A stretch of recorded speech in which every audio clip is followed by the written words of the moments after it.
I'm Dike Rostant. Welcome back to the TTT News. And oftentimes we don't say it enough, I think, but thank you for allowing us to engage with you in a time when individuals are a lot more selective about who they let into their personal space. We don't take that for granted.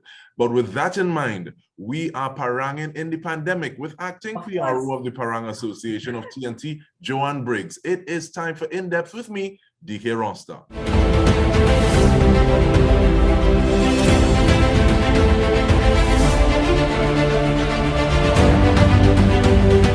Welcome, Joanne. How are you doing? I'm good. Thank you for having me, DK, on Christmas Eve. When Parang is supposed to be all over the place doing their last minute paranging. I am here talking with you, but that's okay. That's what but we helping to facilitate that. Of course. Thanks for having us. Our pleasure. But with regard to this being a time when parangeros would normally be around the place, moving from house to house because it's Christmas time, what has parang during this pandemic been like?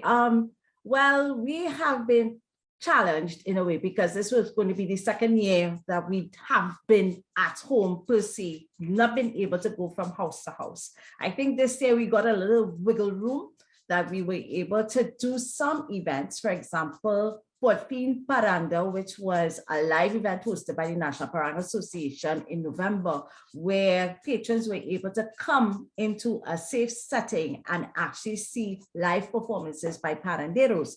But before that, because of curfew, because of restrictions, because of safe zones, what we were doing in this time is making the internet our best friend, for whatever better term. So we were doing a lot of activities online. We have our Facebook platform, we have our YouTube platforms, and they were our stages per se for getting the parang music out. For example, in September during Parang History Month, we hosted the Instrumental Showdown, which meant that it was like the best of the best instrumentalists in the parang band. So what we did, we got them at National Parang headquarters. They each performed their music. We had judges who were offset, who were judging it. We pre-recorded it, posted it up on Facebook so people could see exactly the talent and the music that we had, and it was a resounding success. And the following month we had our telethon. Well, that was not even live. I mean, it was live. Yes, it was live. It was streamed live. But our audience they were online. So everything that we did during that time was online. So we were trying to make that work for us, as opposed to saying, well, it had no season, we can't do nothing again. We decided, okay, let's make, internet our friend, and let's see where we could go from there. So and making the internet your friend, what does that do for curating the experience? And I ask this as for someone who is in cultural studies as well. So sometimes you have to be there. If you're not there, you miss it. So how does this impact the situation differently? Well, in the context of, it's not like if it's live, you miss it, because what we have done is we have kept all the recordings. So if it is that you are tech savvy, not necessarily tech savvy, but if it is that you are more inclined to, like Facebook and YouTube, you can always find our performances there. So it's not to say that, it was a one and done, and anything that you want to see, you can find it there. And I think also too, we're also trying, most probably eventually, is to kind of channel to television, like how Uncle Holly used to do it back in the day. I mean, it's just not a thought right yet, an action right yet, but we hope that we are able to get back to what we used to do before, and get people to be live, and see us live, in addition to what we have already archived. So it's not to say that it has disappeared, it's always there. But Joanne, you talk that talk and you're making me remember I helped give you a real cricks, With regard to the parang bandwagon. Yes. Very fond memories. Yes, it was very fun. I mean, because I was part of that too. It's still with my band, was Paranderos TV. So I remember when Uncle Holly used to say cricks on everything and give out, cricks for everybody in the crowd. Whoever the best dancer get a bag of cricks, best singer get something, somebody got something. That was so much fun in those days. Most definitely. But those days are slightly different from these days. So what is the association hearing from the different bands? What kind of feedback are you getting from them? Some of them are open to the, what we are doing live, meaning as in the recorded engagements, what we do live streaming and stuff.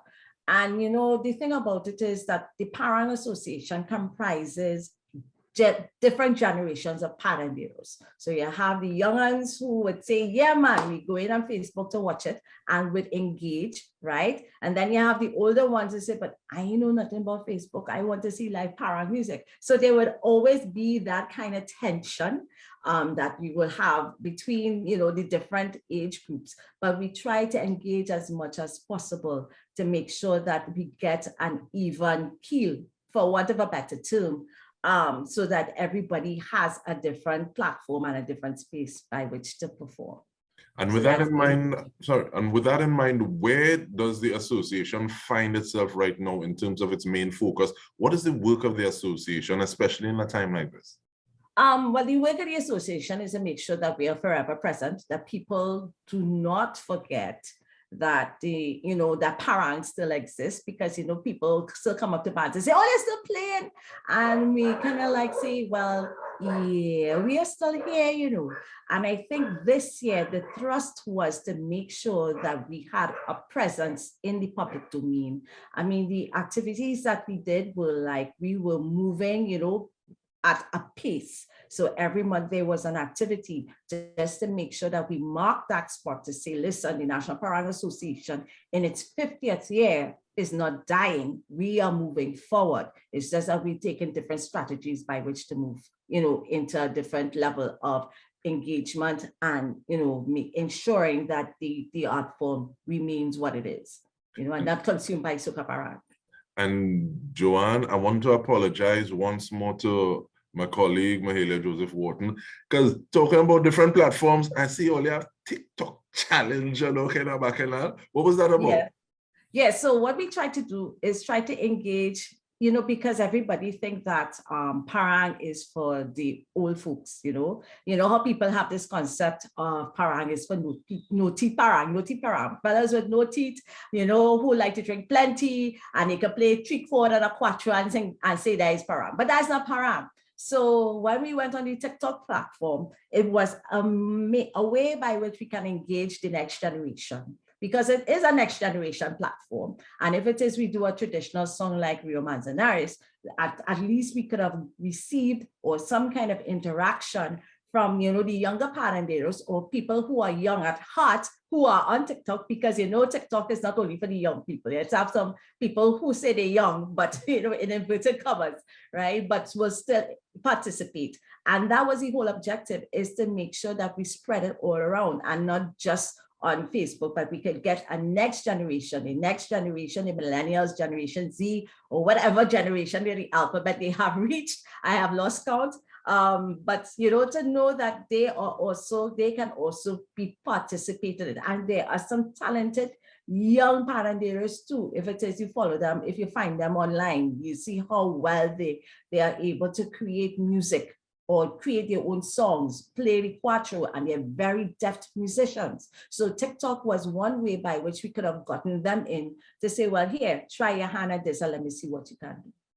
And literally speaking to the inclusivity of Parang and the association, make mention, please, explain to me what Herencia Venezolana is about. All right, so Herencia Venezolana is the group from Venezuela, so the Venezuelan migrants who are in Trinidad.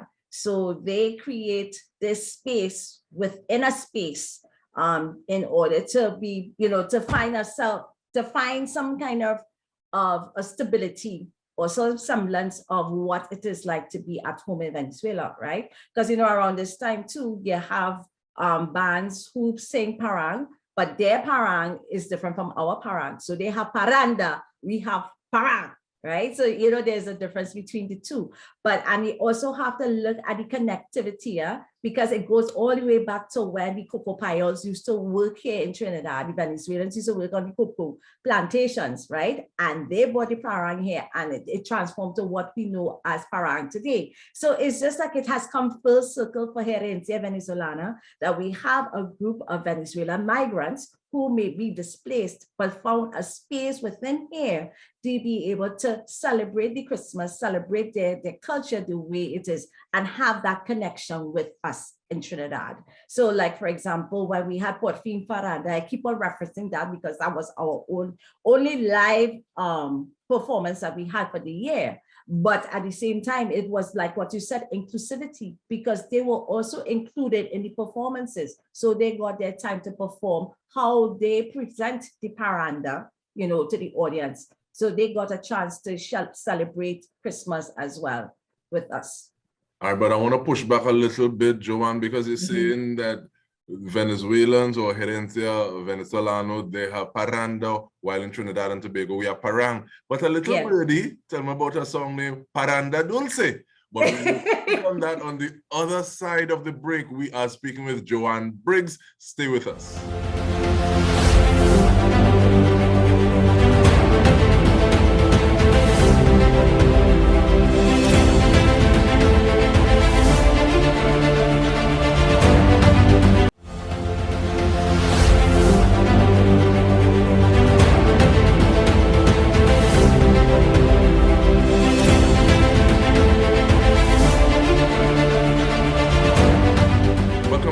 In-depth with me, Dike Rostant. We are ably joined by the acting PRO of the Parang Association of TNT, or should I say the National Parang Association of TNT, Joanne Briggs. And just before we go back into the work of the association, Jab Jab Christmas Rhythm, or is it Christmas Jab Jab Rhythm, Joanne? Expound a little bit, please. Okay. So the Christmas Jab Jab Rhythm was created by Carl Beaver Henderson, the legendary producer Trinidad and Tobago, and co-produced by Jaron Woodruff, aka G. Woodruff. Now they decided that because of the COVID situation, that we had to have some kind of joy and Christmas cheer. So they decided that the whole concept of blending the two, because if it is to listen to the rhythm a little bit, you realize it's not really a parang rhythm, but a calypso rhythm, as Beaver says, and you can listen easily to the syncopation in it. So when it was introduced to me, because Jaron and I go way back as far as bloodlines are concerned, yes, we are family, and he messaged me and says, Joe, I want you on this rhythm. I said, you think you could do a little parenting for me? I say, let me listen to it. And when I listened to it, I loved it immensely, because they were, original music. So it's not a pre-recorded or electronic music. You had the cuatro, you had a stand-up bass, right? You had a mandolin. It was sweet parang music. So I end up singing a song, La Paranda Dulce, which is sweet parang. And the messaging in my song, it kind of tied in with what Beaver wanted, is that at least you share some happiness during the Christmas season, regardless of how hard things are, how difficult it is. At least for 4 minutes, you can enjoy yourself to dance a little bit, and you're allowed to dance a little bit under a little bit of stress. And it's the same thing with other members on the rhythm. That is Isaiah from Tobago. I think you have Ninja, because Ninja goes ahead and talks about the vaccine parang, talking about the narrative of, like, if it is you come into my house, you make sure that you're well vaccinated, you follow the health protocols. It's not to say like you're going and laugh way and, overdo the thing, but make sure that you are safe and you're responsible with the celebration of Christmas. And that's one of the things I really appreciate about art imitating life and art influencing life. Because even you talking about Isaiah from Tobago, and he's saying that it really takes a look at capitalism, I think, in certain ways, and what it is you need versus what it is you want to have a good time. But at the same time, it's not a sermon. So like somewhere during the song, he said, well, wait now, we have 13 people and it's only 12 along.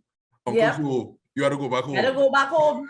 You have to go back home, right? So you have to make sure that, and you see the whole thing about it is making sure that people are responsible.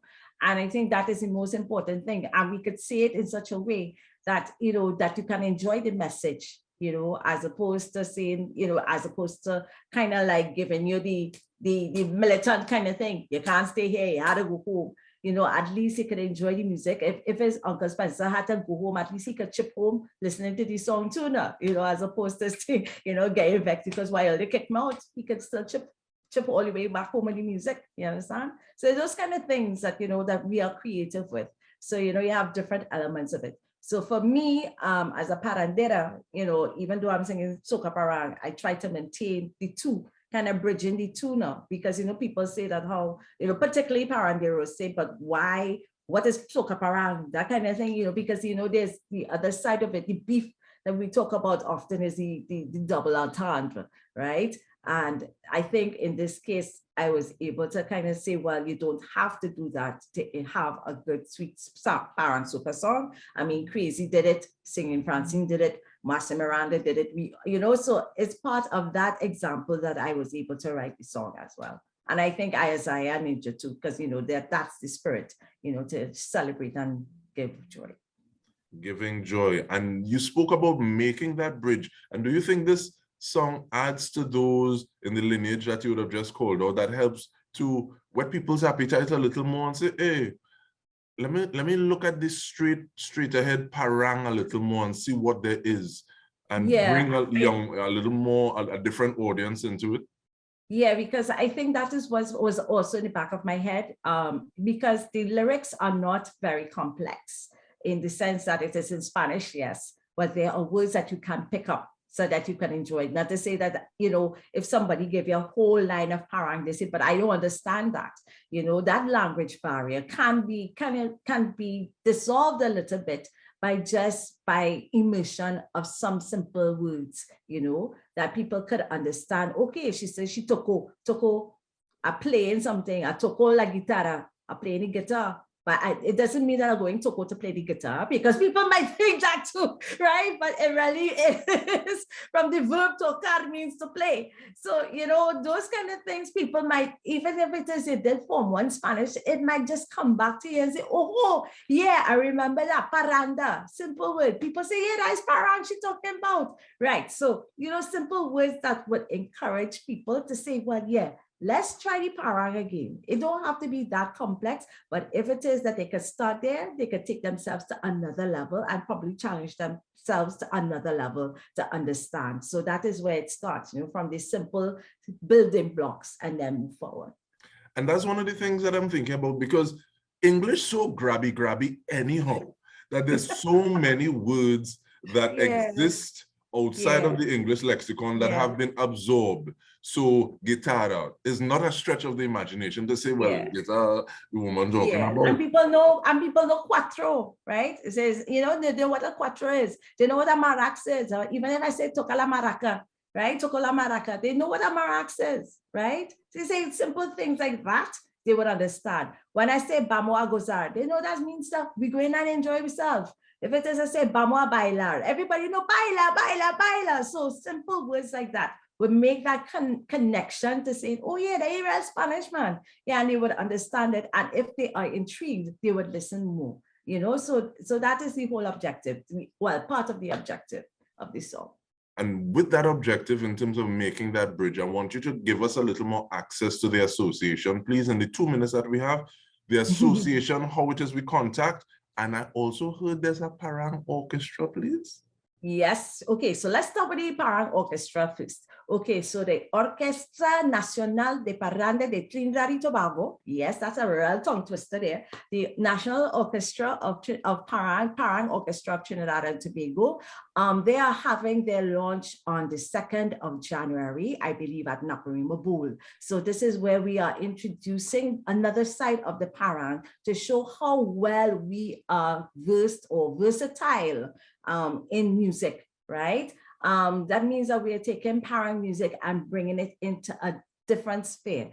The conductor is Dr. Leah Gormandy Benjamin.